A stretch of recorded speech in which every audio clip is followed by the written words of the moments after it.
Buenos días, señor presidente. Buenos días, miembros del gabinete. Eduardo Esquivel Ancona, SDP Noticias. Señor presidente, yo le quisiera preguntar, ¿cuántas carboeléctricas o termoeléctricas a base de combustóleo tiene planeado la Comisión Federal de Electricidad para el siguiente año? Esto se lo planteo porque la narrativa de la oposición a la reforma eléctrica que se está proponiendo, hablan de que se va a incrementar el uso del combustóleo, que se va del carbón, que de energías sucias, y esto pues México, según estamos investigando en SDP, de combustóleo, del total de la generación de electricidad en México, solo se produce el 2.5% del total con combustóleo, y con carbón es el 4%, que sería en total 6.5% de todo el total, muy diferente a lo que es en Estados Unidos, que tienen 252 plantas carboeléctricas. Aquí en México solo tenemos 3, y esas plantas carboeléctricas producen el 19% de los Estados Unidos del total, y 1% con combustóleo. Esto nos da un total de 852 teravatios en total de energías sucias en Estados Unidos, que es más del doble de toda la producción, de toda la generación de electricidad que tiene México, con todos los privados y la Comisión Federal de Electricidad. Entonces, ese es lo que yo quisiera saber, si hay una propuesta para más termoeléctricas que usen combustóleo o carboeléctricas para la generación de, entonces, si se tienen programado o no. Sí, hay ya información sobre esto. Por eso se va a iniciar una campaña en todo el país sobre el porqué de la reforma eléctrica, que la gente sepa. Cuando impusieron la llamada reforma energética en el gobierno anterior, la gente no se enteró, no supo de qué se trataba. Lo tengo muy presente porque nosotros estábamos muy preocupados y ocupados para que no se aprobara esa reforma energética, que no se privatizara el petróleo y la industria eléctrica. Llevamos a cabo en 2 meses, recuerdo, como 10 concentraciones, 10 mítines. Creo que estuvimos en 2 meses 5 veces en el Zócalo y no nos los permitían, y también estuvimos en la Avenida Juárez y llenábamos el Zócalo, pero necesitábamos más. No faltó pueblo para detener esas reformas. porque la gente no estaba informada y como los neoliberales tenían el control absoluto de los medios, pues no se informó al pueblo. Al contrario, se le decía a la gente de que iba a llegar la inversión extranjera a raudales con la reforma energética, que iba a aumentar la producción petrolera, que iba a bajar el precio de las gasolinas, de la luz, toda una campaña en medios, un bombardeo.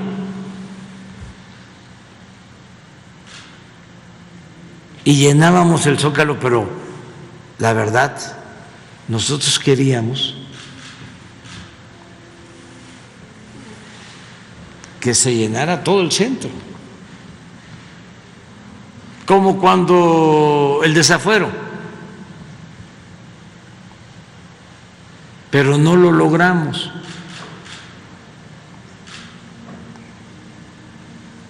Porque no había información. Entonces, ese debate quedó pendiente, es una asignatura pendiente. Y ahora queremos que la gente se informe, que no haya manipulación, porque estos corruptos sacaron la bandera de las energías limpias para hacer negocios sucios, y eso lo vamos a aclarar. Ya en el caso del petróleo está demostrado, 110 contratos se entregaron de grandes áreas para la explotación de petróleo, en tierra y en aguas someras. Y saben que de esos 110, solo están produciendo 2 de 110 contratos. Si fuese nuestra intención revocar esos contratos, esos convenios, esas concesiones, tendríamos elementos, porque engañaron de que iban a invertir. No invirtieron nada, nada. ¿Qué hicieron entonces con las concesiones? Las metieron al mercado financiero para especular, y el que ganó una ronda, por ejemplo, cuñados de Carlos Salinas, que tenían una empresa, ganan esa empresa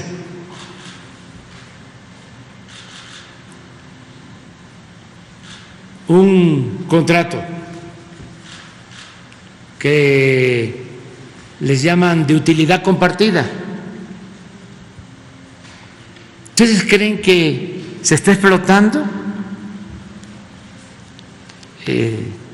esa área, ese gran campo petrolero? No, vendieron acciones a un fondo de inversión. ¿Cuánto se ganaron con eso? Pura especulación.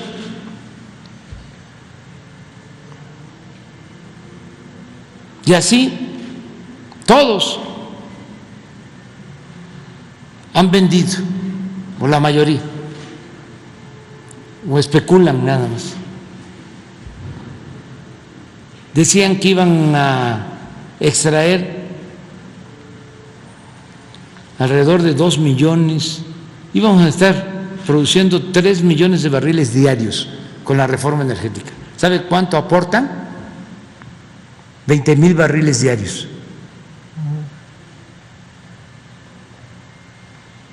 Del total de producción, Pemex está extrayendo el 98% del crudo. Un engaño, una estafa. Las llamadas rondas o lo que significó la privatización del petróleo.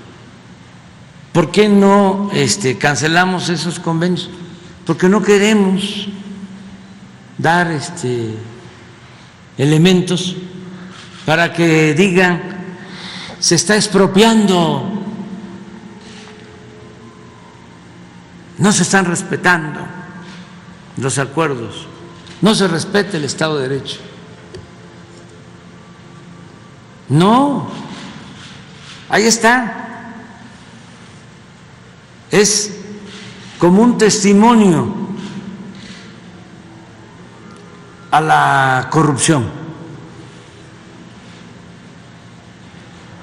Lo mismo en el caso de la industria eléctrica. Creo que hay una gráfica de lo que él comentaba sobre cuánto se genera con carbón y con combustóleo en México con relación a otros países. Quien tiene la gráfica y a lo mejor nos está escuchando es Rocío Nale, y van a ver la diferencia. En efecto, nosotros nada más tenemos 6.5 la carbonífera de Coahuila. 2 en Coahuila y 1 en Guerrero. Sí, pero la de Guerrero es de combustóleo y es carbón. Pero las de carbón son las de Coahuila. Y está trabajando una planta solo. Está parada prácticamente. Todo el complejo. Nada que ver, como tú dices, con lo que producen con carbón de energía eléctrica en Estados Unidos, en Alemania, en cualquier otro país. Nosotros no tenemos ningún plan para construir plantas que produzcan energía ni con carbón ni con combustóleo. Es más, estamos ahora invirtiendo para procesar combustóleo y convertirlo en gasolinas. Para eso es la inversión de 60,000 millones de pesos en Tula, para darle continuidad a una obra que habían dejado inconclusa, una coquizadora. Y esto va a significar menos contaminación, menos uso de combustóleo, y lo que estamos planteando, el plan que se tiene, son 3 tipos de plantas: un parque de energía solar en Puerto Peñasco, Sonora, la modernización hasta ahora, porque podemos ampliarla, de 12 hidroeléctricas que se les van a cambiar turbinas y equipos y esto va a significar generar más energía con la misma agua, sin contaminar, y además es energía limpia y barata. En eso estamos invirtiendo. Y unas plantas termoeléctricas de gas. Ese es el plan que tenemos. De ciclo combinado, ¿no? De ciclo combinado, sobre todo para la península de Yucatán. Una en Mérida y otra en Valladolid, para atender la demanda de la península. Y ahí se están haciendo una nueva hidroeléctrica, ¿no? En la presa de Santa María, ¿no? Sí, porque nosotros tenemos 60 presas y no todas tienen turbinas para generar energía. Por ejemplo, ya está funcionando la presa Picacho en Sinaloa, está abasteciendo de agua a Mazatlán, que tiene agua ahora suficiente. Vamos a hacer también un acueducto para llevar agua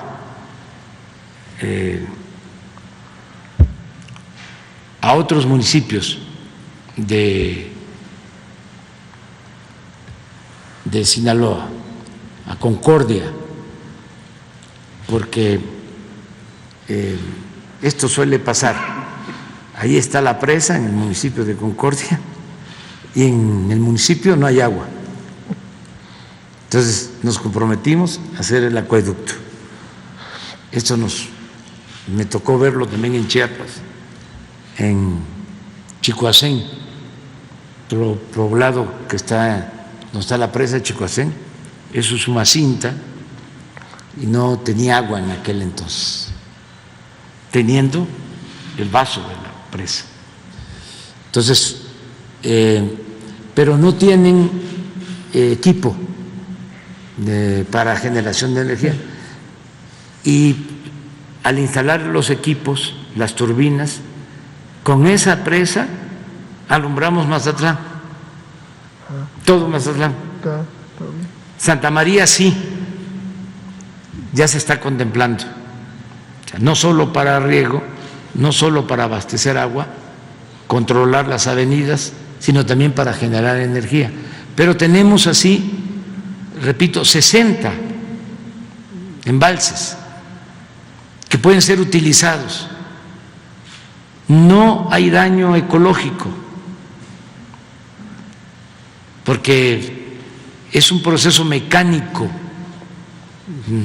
Se deja caer el agua y la fuerza del agua mueve turbinas, se genera la energía y sale el agua como entró, limpia.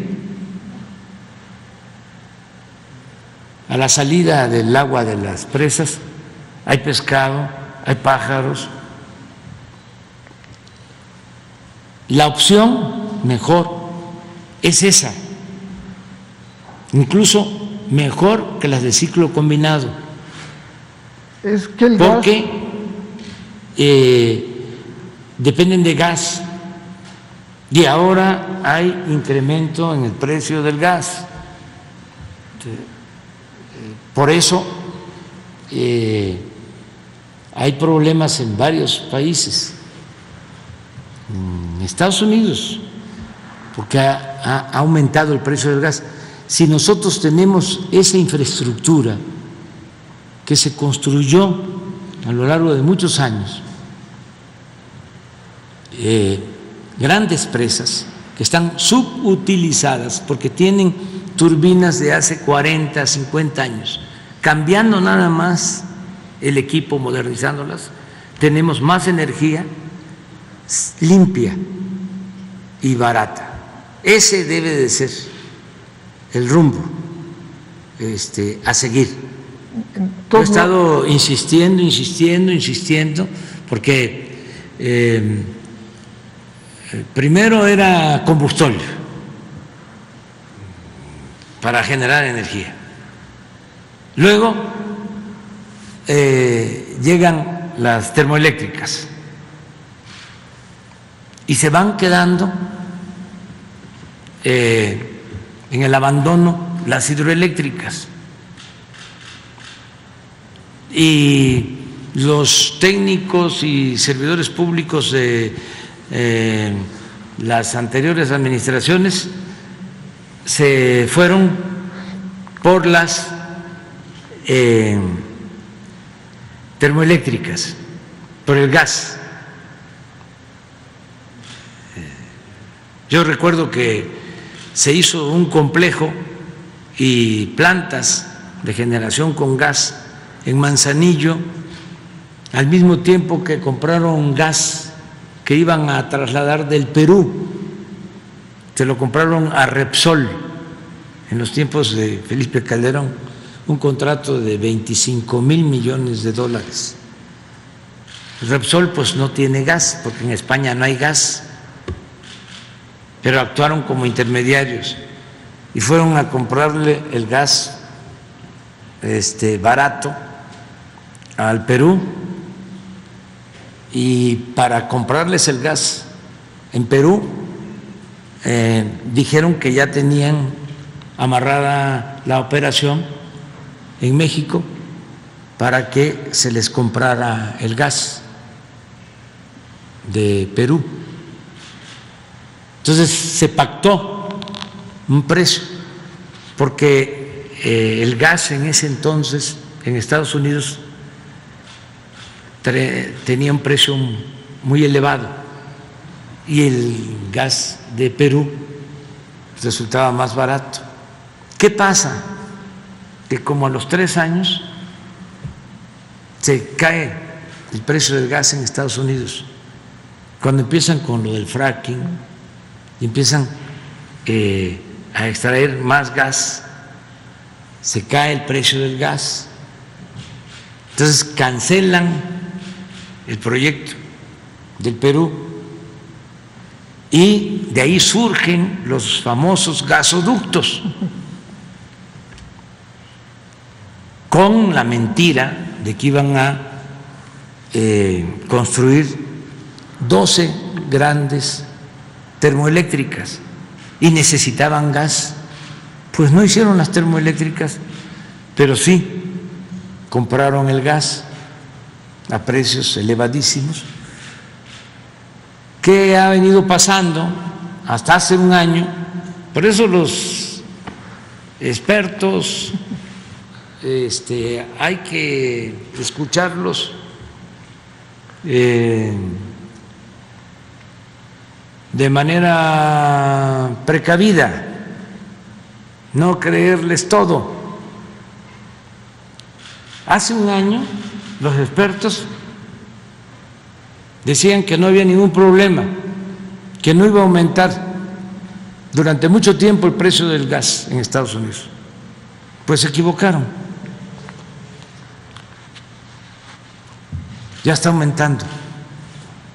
Entonces, en México, nuestra opción para la autosuficiencia, para que no padezcamos, debe ser el diversificar las fuentes de generación de energía, no depender de un insumo, sino de varios insumos, y darle prioridad al agua, a las hidroeléctricas, a la infraestructura que se construyó desde hace mucho tiempo, pero muy especialmente durante el gobierno del presidente López Mateos. Se hicieron las grandes presas en el país, se invirtió en Ciernillo, en Michoacán, fue en ese entonces, Malpaso, en Chiapas, fue de ese entonces, y otras más.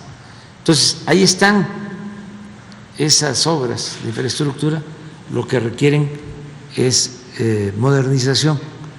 El cambio de turbinas no significa mucho tiempo, no es algo muy complejo, y ya se tiene el agua, que es el insumo principal. Entonces, no sé si encontraron. A ver.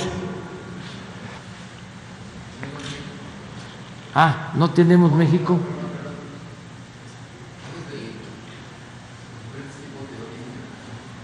Sí.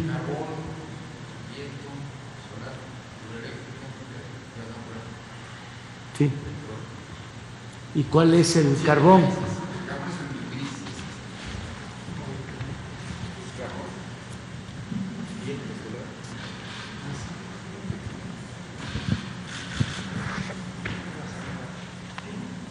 Este es carbón y este es gas natural.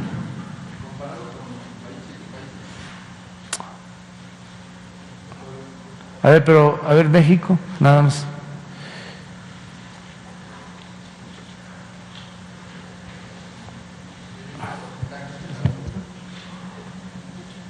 Nomás una aclaración. Sí,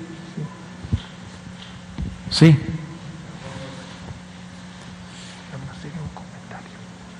¿Y este qué? Este es carbón. No, ¿esta qué es? Combustóleo. Sí.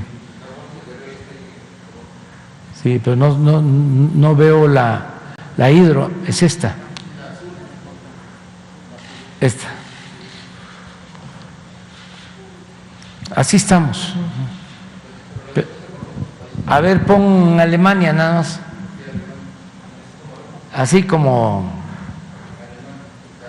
aleatorio.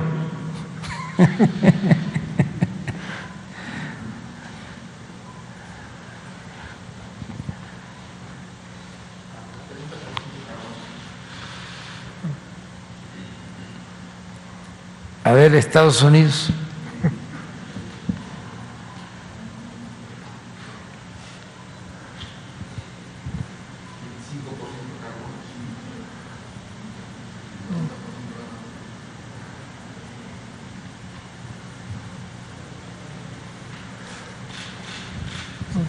Esto lo vamos a ir informando para que cuando se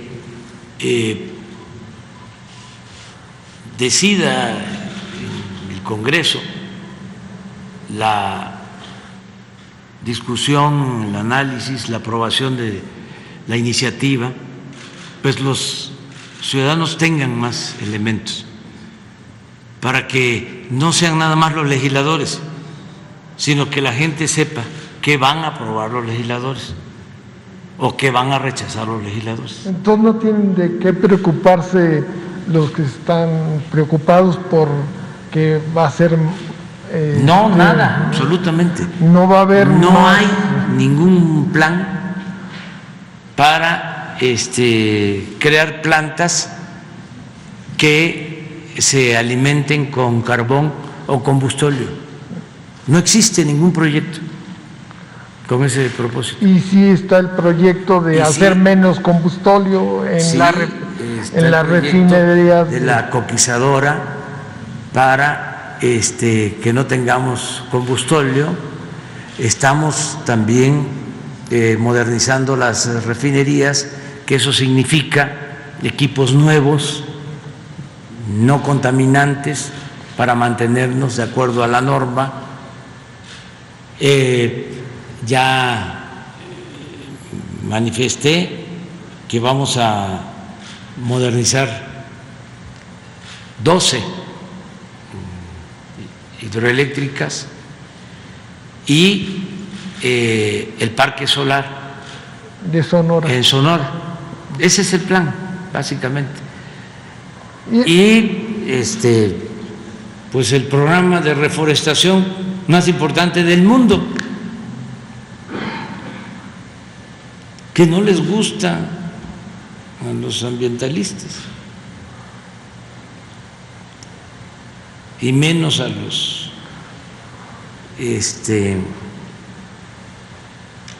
traficantes de influencia. Pero esta es la realidad. Qué bien que lo planteas, sí, porque ayuda a aclarar mucho. Sí, nomás una cuestión, estaba viendo lo del combustóleo, sí, efectivamente se está produciendo más, pero el combustóleo no solo sirve para generar energía eléctrica, también se exporta, México exporta a Estados Unidos, en septiembre fueron 194,000 barriles diarios, porque es muy demandado por las refinerías de Estados Unidos que están con petróleo pesado, para hacer diésel o asfalto, que tiene más valor agregado. Y pues le agradezco mucho, señor presidente, sí, toda la... Sí, sí, no, al contrario, muy bien. Ahora, Marco. De este lado, presidente, buenos días a los integrantes del gabinete. Presidente, le quiero hacer una iniciativa migrante. Su pasada presentación en la ONU con respecto a bienestar para el mundo, para apoyar a más de 750 millones de personas que padecen hambre. Estuve visitando varios migrantes en el estado de Nueva York y además tengo comunicación con diversas asociaciones, tanto de California, Chicago y diversos estados de la Unión Americana. Entre 1940 y 1945, Estados Unidos sufrió una debacle en cuestión de mano de obra y como consecuencia muchos mexicanos fueron a parar allá a trabajar y les llamaron con el nombre de braceros. Yo no estaría de acuerdo con ese término. Posteriormente, el histrión Ronald Reagan y después presidente de los Estados Unidos hizo un gran empuje con la cuestión migratoria, otorgaron green cards, residencias permanentes y apoyando siempre a los migrantes. En el gobierno de Barack Obama, en el primer mandato de 4 años, fue el gobierno que expulsó a más migrantes con 2.7 millones de migrantes, apoyado por el actual presidente de los Estados Unidos, Joe Biden. Muchos mexicanos están pugnando para que haya una reforma migratoria. Sin embargo, yo creo que no va a haber una reforma migratoria porque tendría que entrar en cabildeo, obviamente, el Congreso, tanto de republicanos como de demócratas. La iniciativa, presidente, es que estos líderes de migrantes que están en los Estados Unidos, he tenido conversaciones con ellos y le queremos hacer un planteamiento. Hay muchos mexicanos que ya los alcanzó la vida, los alcanzó los años, el trabajo. Muchos de ellos están pidiendo apoyos económicos en las calles. Es gente que trabajó 40, 30 años en los Estados Unidos y que ha servido a las dos naciones porque allá pagan impuestos y además mandan remesas. El año pasado, durante la pandemia, se alcanzó un récord de 40,600 millones de dólares. Ahora están por alcanzar o rebasar 50,000 millones de dólares. La propuesta es de que su gobierno los apoyara para que pudieran regresar al país estos migrantes mexicanos, para que tengan por lo menos un buen morir o por lo menos alcancen los años de vida que les restan en sus aldeas, en sus pueblos. Pero que además antes de que regresen al país, que los incluyera dentro del padrón de bienestar, para que tuvieran un apoyo como los que viven aquí en México, de los de 60 y más, porque lo van a necesitar. Muchos de ellos mandaron todos sus ahorros a México en apoyo a sus familias. Y en México no tienen nada, no son ni de aquí ni de allá. Entonces quisiera ver si apoyaría esa propuesta, presidente, cómo se trabajaría. Obviamente los cónsules y el embajador pues tendrían que entrar en un trabajo arduo para tener un padrón de estos migrantes que están allá y dirán que cómo los van a traer. Pues tenemos aviones de la Fuerza Aérea, de la Marina, que se pueden traer esos migrantes porque a veces no tienen ni siquiera tampoco para pagar el boleto en un viaje comercial. ¿Qué le dice a esos migrantes, presidente, que usted los llama héroes vivientes, pues muchas veces aquí en la mañanera? Pues nosotros desde luego que los apoyaríamos si ellos desean regresar, si ya son personas mayores que quieran regresar a sus pueblos, a sus comunidades, nosotros les ayudaríamos. ¿Cómo? Pues otorgándoles créditos, más que nada apoyos para vivienda. Si ellos consiguen un terreno o un familiar, un hijo, hija de los que están acá, tienen un terreno o donde viven es un solar grande y pueden darles un espacio, nosotros les ayudamos para que construyan su casa. Y también se les incluye en el programa de la pensión. Que además no serían millones, presidente, porque la pensión que se le otorga a las personas mayores de 60 y más fluctúa. El año pasado, desgraciadamente, muchos perdieron la batalla contra el COVID, se redujo algunas personas inscritas en el padrón, otros ingresaron porque ya cumplieron con la edad que les beneficia para ese programa. Entonces, yo creo que el dinero de las arcas públicas del país sí alcanza, presidente, y yo soy partidario de que mejor se le entregue a la gente pobre que a las ratas de cuello blanco. Sí, eso se podría hacer y nos podemos comprometer a eso. A vivienda, vivienda, o sea, su crédito de vivienda que aunque parezca contradictorio, no es crédito, es un apoyo. Se da una cantidad determinada para mejoramiento, para ampliación y también para construcción de vivienda. Tenemos un programa para gente humilde, para gente pobre, que se ha ayudado a miles, millones de personas ya en vivienda. Entonces, eso se puede. Si tienen una parcelita y todavía hay fuerzas, y además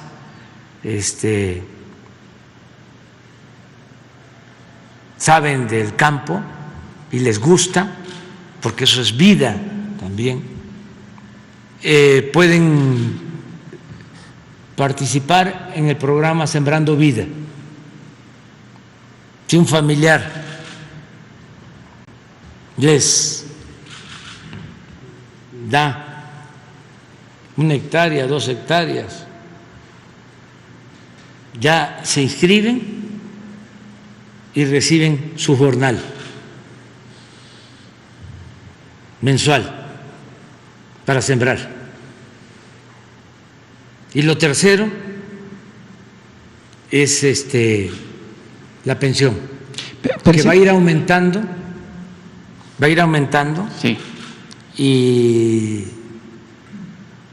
ya para el 24 pues ya va a alcanzar para la comida. Se va a tener garantizada la comida del adulto mayor, que eso me llena de satisfacción. Por eso tomamos la decisión de ir incrementando para que en el 24 se garantice mínimo la alimentación. Si es una pareja de adultos mayores, pues van a tener garantizada su comida. Pero ¿cómo le haríamos con los migrantes que están en Estados Unidos? ¿Cuál es el compromiso de usted para empadronarlos o qué instituciones por ejemplo, estarían comprometidas? Que quienes están ayudando allá se pongan de acuerdo en los consulados y que le voy a pedir al secretario de Bienestar que nos presente un plan.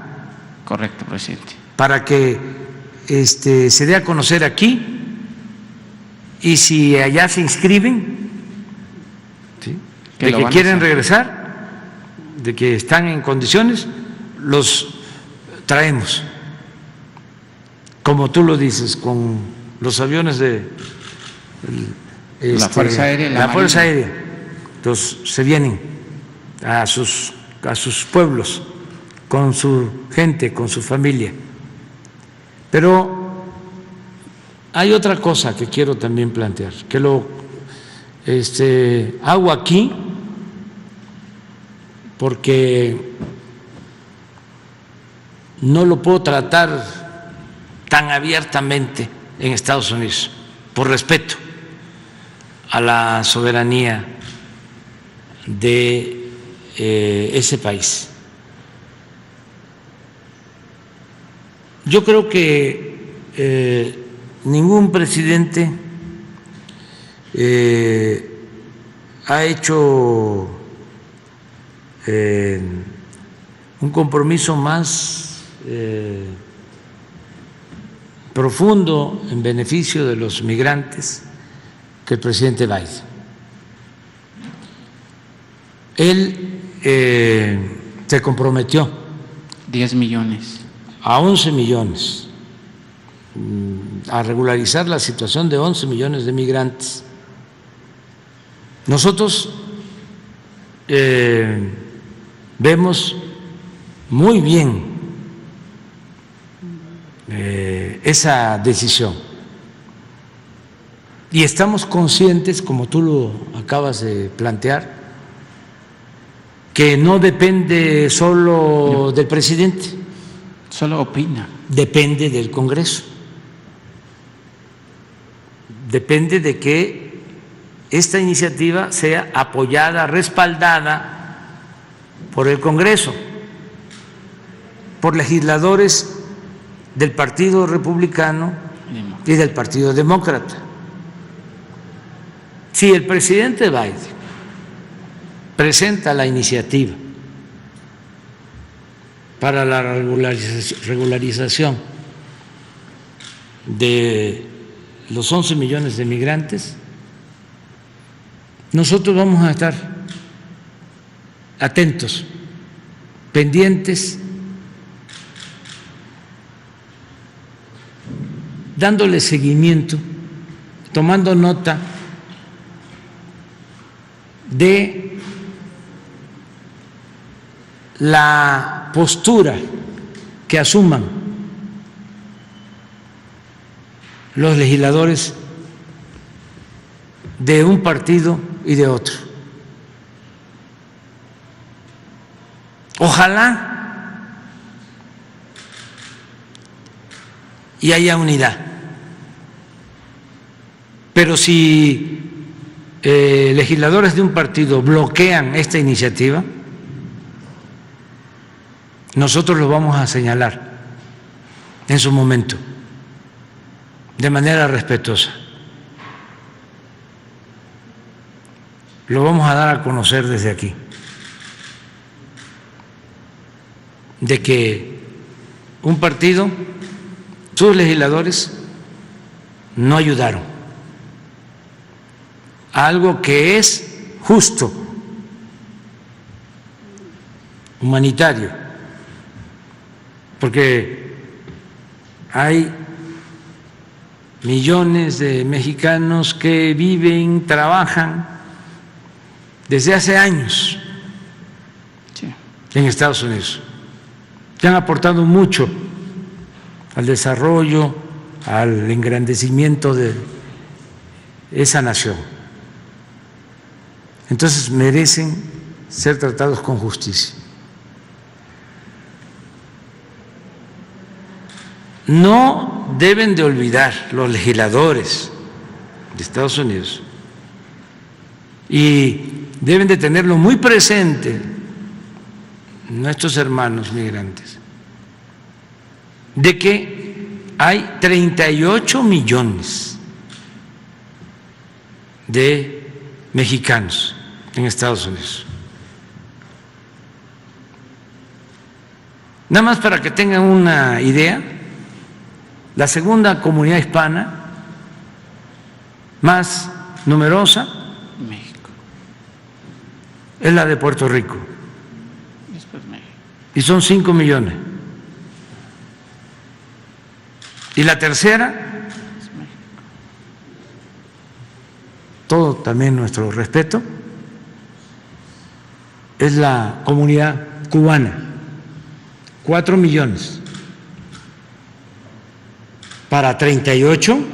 Un abismo. Y resulta que, haciendo valer sus derechos,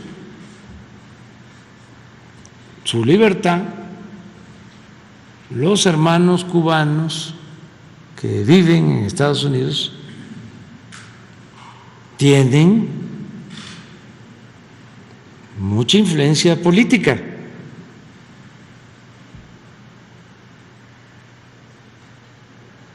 Estoy hablando de ciudadanos cubano-estadounidenses. Pues así hay millones de ciudadanos estadounidenses mexicanos.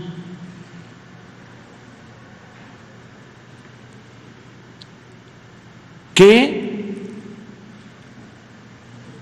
deben estar atentos y tener dos objetivos, solo dos: defender a los mexicanos y defender a México.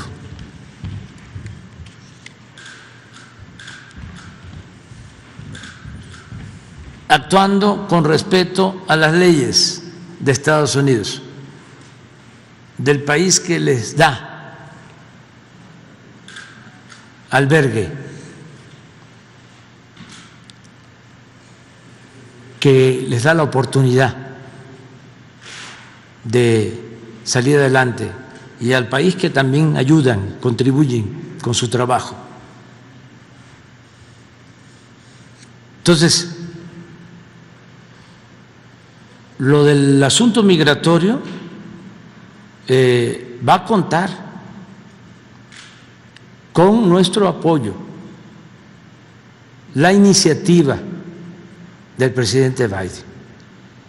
Y no es que en el Congreso no la aprobaron los legisladores de un partido. No va a quedar así, cuando menos lo vamos a decir aquí en la mañanera, ¿no? Sí, claro. Presidente, si me permite rapidísimo, dos preguntas para sus funcionarios, el secretario de Relaciones Exteriores y Hugo López-Gatell. Secretario Marcelo, en la reciente visita del presidente, 2.500 personas salieron a las calles enfrente del edificio de la ONU para apoyar al presidente. Ayer dijo que pues la ultraderecha y los conservadores les faltaron asesores porque decían que les habían pagado $100 por ir a apoyar al presidente, pero también le faltó agregar, presidente, que los 8 o 7 personas integrantes de Frena fueron los que agredieron verbalmente a los compañeros de que apoyaron su presencia en la ONU, y nuevamente pues Televisa, TV Azteca, Univisión, Telemundo pues no lo publicaron, no dijeron nada. Pero yo quisiera saber, canciller, además de los 47 países que ya se sumaron para la propuesta del presidente, ¿cuántos países más se han agregado? Y si usted ha entrado en un cabildeo con el resto del mundo para que esta iniciativa tenga un mayor eco a nivel mundial.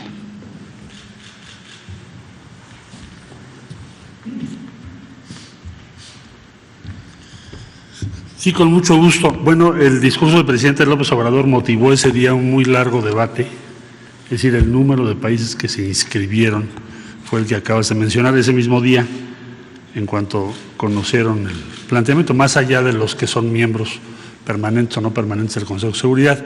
En síntesis, la instrucción que nos dio el presidente es presentar en la semana que inicia el día 22 de noviembre, o sea, la próxima semana, presentar ya el documento conceptual con los detalles correspondientes a todos los países representados en Naciones Unidas. En este momento tenemos interés ya de más de 100 países de participar o de formar parte o de aportar a este plan. Lo más relevante, la relevancia de hacer un planteamiento de esa naturaleza en el Consejo de Seguridad, cuando se lleva muchos años asumiéndose que la situación que el presidente planteó, así es, esa es la situación habitual, la normal, no se debería de discutir, ya lo sabemos. Entonces, un llamado ético de ese calado, de esa profundidad, pues, por supuesto que generó un gran interés en muchos países y vamos a presentar ese plan y desde luego aquí estaremos informando a los países que vayan a participar o que decidan participar en respaldo a la iniciativa del presidente. Gracias.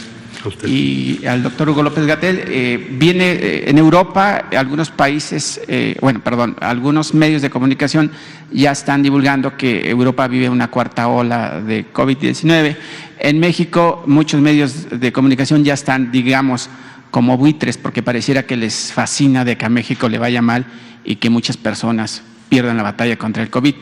Está también, por supuesto, el tema de la influenza. No sé si en México estamos preparados, si llega esa ola con el tema de la vacunación, que obviamente ayuda mucho.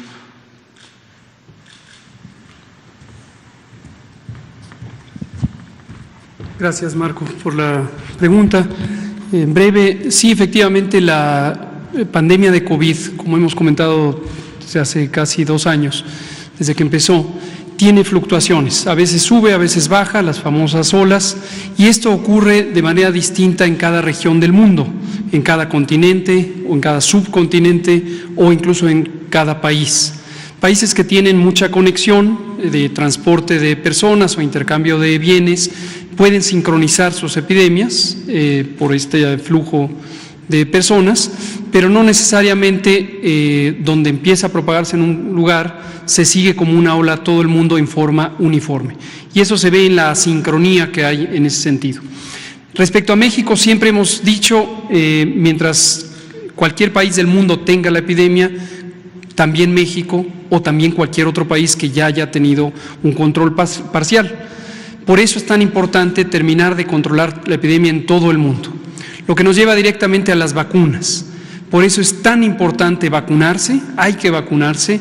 La vacunación ha demostrado ser, además de segura, muy efectiva, reduce la mortalidad, el riesgo de hospitalización, el riesgo de COVID grave en más de 85 a 89%.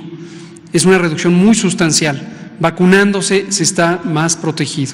Es importante también alcanzar altas coberturas de vacunación, por eso es importante que en todos los países se logre. Y eso nos lleva a la situación mundial. Es muy importante lograr la equidad en la distribución de vacunas. Hay regiones del mundo que tienen todavía rezagos impresionantes y no han tenido acceso a vacunas. Y eso nos va a llevar a ir teniendo mayor estabilidad en la epidemia de COVID. Es probable que durante todo 2022 sigan altas y bajas en distintas partes del mundo. Finalmente, en México, con la experiencia acumulada, la capacidad de reconversión hospitalaria, en todo momento tenemos esa posibilidad, reexpandir el número de camas COVID si es que fuera necesario, en caso de que hubiera un resurgimiento. La pandemia se puede acompañar de otras enfermedades epidémicas como la influenza, particularmente en estos meses, desde octubre hasta marzo, y por alguna razón que ha sido afortunada, en México, al igual que en todo el hemisferio norte, ni en la temporada 2020-2021, ni en la actual, hasta el momento, hemos visto que exista alta intensidad de la influenza. Nada garantiza que permanezca así, pero hasta el momento no hay prácticamente actividad de la influenza. De todos modos, llamamos a vacunarse contra la influenza. Esto lo empezamos el 3 de noviembre y estará presente la vacunación contra influenza. Llamamos a vacunarse a las personas en mayor riesgo, incluyendo las embarazadas. Gracias. Pues ya, porque nos están esperando los diputados, diputadas y diputados y ya tenemos que terminar. Informarles de que mañana la reunión de seguridad y la conferencia la vamos a dar en Cancún, en Quintana Roo. Vamos a llevar a cabo allá la reunión de seguridad y también la conferencia. El jueves pues no vamos a tener, ni el viernes, porque salimos a Estados Unidos. Están invitadas al desfile militar el 20 de noviembre, el sábado. Va a ser un gran desfile para recordar la revolución. Como se hizo la revolución, a caballo y en ferrocarril. Y van a escenificarse a caballo las fuerzas revolucionarias, los zapatistas, los villistas, los carrancistas.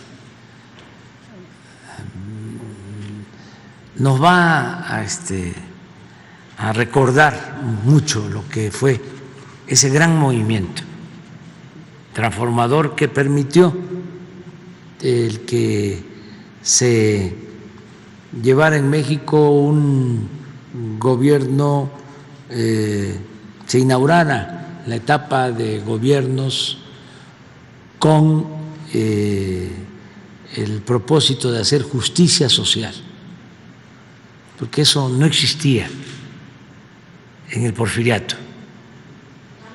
No se hablaba de justicia social, no existía eso. Entonces, la justicia social empieza a mencionarse y a llevarse a la práctica, a convertirse en realidad después de la Revolución Mexicana. Puede parecer una cosa menor, pero es muy profunda. Fue una gran transformación, beneficio del pueblo, de los campesinos, de los obreros, de la mayoría de los mexicanos. Entonces, no olvidar eso, porque nuestra historia nos aporta mucho. Cuando no se conoce bien nuestra historia o no se le da su lugar, se buscan ejemplos del extranjero y se olvida la importancia que ha tenido nuestra historia patria. Nada más imaginen en dónde hay dirigentes como Hidalgo, como Morelos, como Juárez, como Villa, como Zapata, como Madero, como el general Lázaro Cárdenas. Los hay en otros países, pero tantos como los héroes nuestros y tan extraordinarios.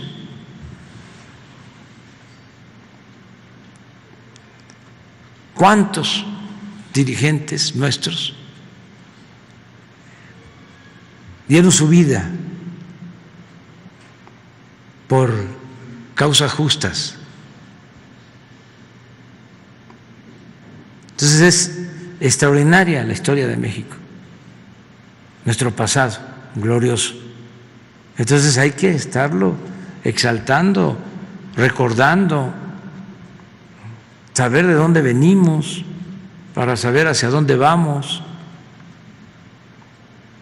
Entonces el sábado nos vemos y les invitamos también al patio.